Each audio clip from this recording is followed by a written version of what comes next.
Okay, so it's been a while. This is a follow-on video from the Mark II assessment that we did a couple of weeks ago. As you may recall, I was stripping the car down ready for the paint to be stripped back because the paint was in a really poor condition. As I said in the previous video, it had obviously been rushed or done in quite a poor way. So yesterday we had the paint stripping company here at the workshop. A very messy day, very noisy. Not particularly pleasant. The car, as you can see, is not looking brilliant, but at least now we know what we're working with. We've got everything back to bare metal.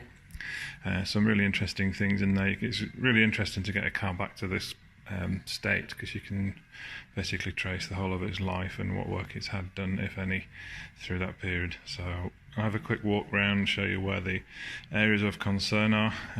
Overall, it's actually pretty good. I was expecting a little bit worse.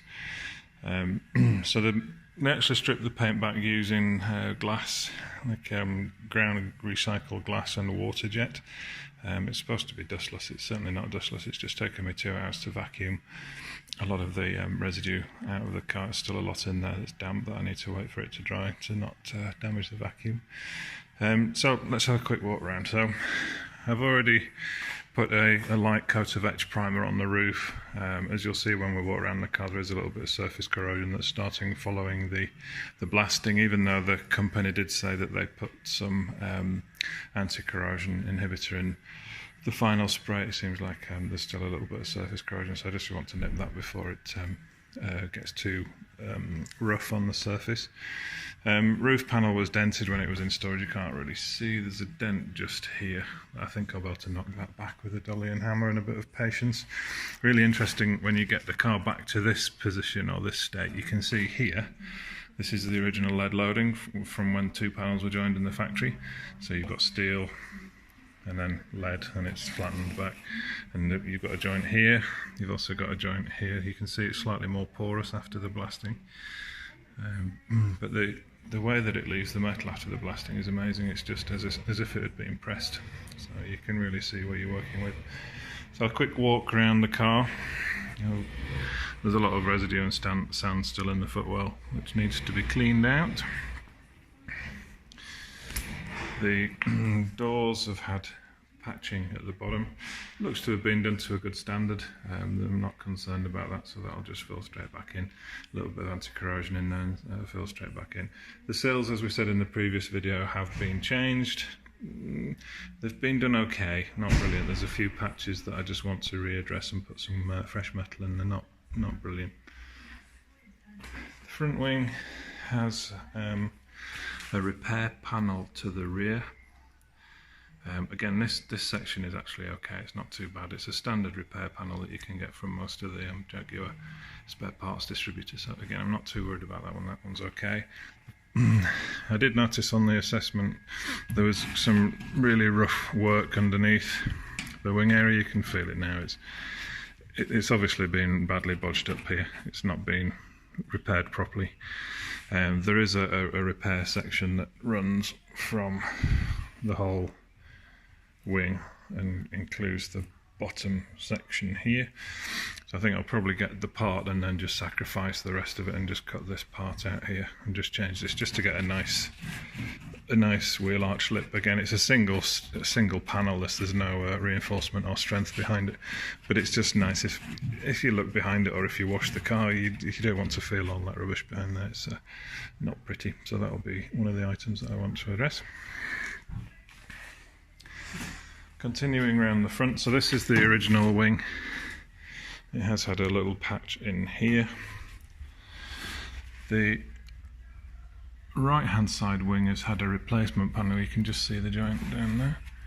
Again, that's a standard panel that's available from the Jaguar spare retailers. Again, I'm not too worried about that. It looks like the work's been done to a good standard.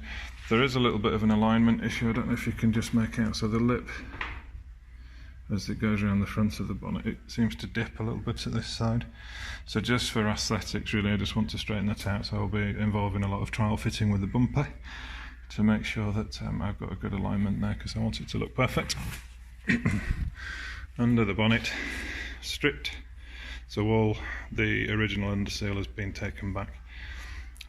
Everything's fine under here. There's there's no worries. There's just a little bit where, if we go zoom right in, there's just a little bit that's been left from the blasting. I just need to tidy that up before primering, but generally that looks okay. So just walk around. The other side of the car is pretty much the same. There was, excuse my wobbly hands whilst I walk around, there was one area that was a bit weird. So at the top of this section, this wing on the right hand side also had a repair panel. It looks like they've used pop rivets to attach it to the scuttle. I can only assume that it was done to avoid putting heat into that area because it's just next to the dashboard and they didn't want to damage the dashboard. The rest of the wing has been brazed in as per the other panels, so it seems a bit unusual to use pop rivets in such a repair, but again, that'll be rectified. I've now, because the screen at the other side, all the dashboard's been moved, I can actually do that without any worry about damaging any trim. So you may recall from the video of the initial assessment, I was concerned about this part of the vehicle, the rear section, and I was right to be concerned. It's had aftermarket panels, repair sections welded in, but there's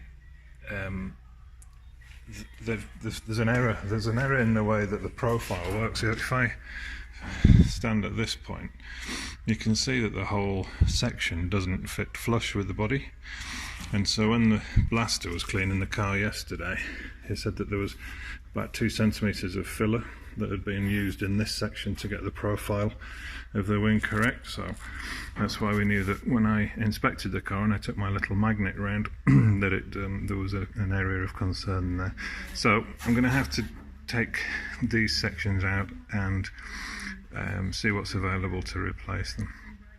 It needs to be done because otherwise it'll affect the fit of the rear wheel spats and also the rear bumper, so it needs to be profiled properly.